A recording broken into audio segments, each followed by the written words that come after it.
আয়াত ১ আলিফ লাম মিম অনুবাদ আলিফ লাম মিম ১ সূরা সংক্রান্ত আলোচনা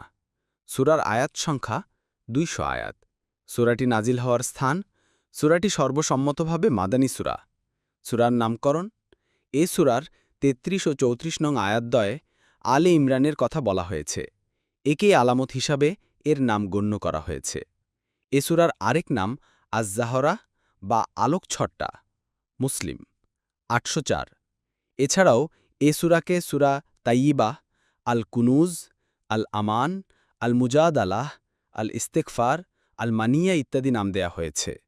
সূরার ফাজিলাত রাসূলুল্লাহ সাল্লাল্লাহু আলাইহি ওয়াসাল্লাম বলেছেন তোমরা কোরআন পাঠ করো কারণ তা পাঠকারীর জন্য কিয়ামতের দিন সুপারিশকারী হিসেবে আসবে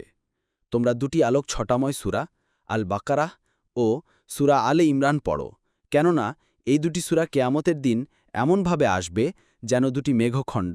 অথবা দুটি ছায়া অথবা দু ঝাঁক পাখির মতো তারা এসে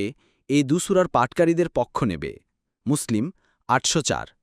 অন্য এক হাদিসে এসেছে কেয়ামতের দিন কোরআন আসবে যারা কোরআনের উপর আমল করেছে তাদের পক্ষ হয়ে তখন সূরা আল বাকারাহ ও সূরা আলে ইমরান থাকবে সবার অগ্রে মুসলিম ৮০৫ ১ নং ফুটনোটের বিবরণ এগুলোকে হরফে মোকাত্তাআত বলে যার আলোচনা সূরা বাকারার প্রথমে চলে গেছে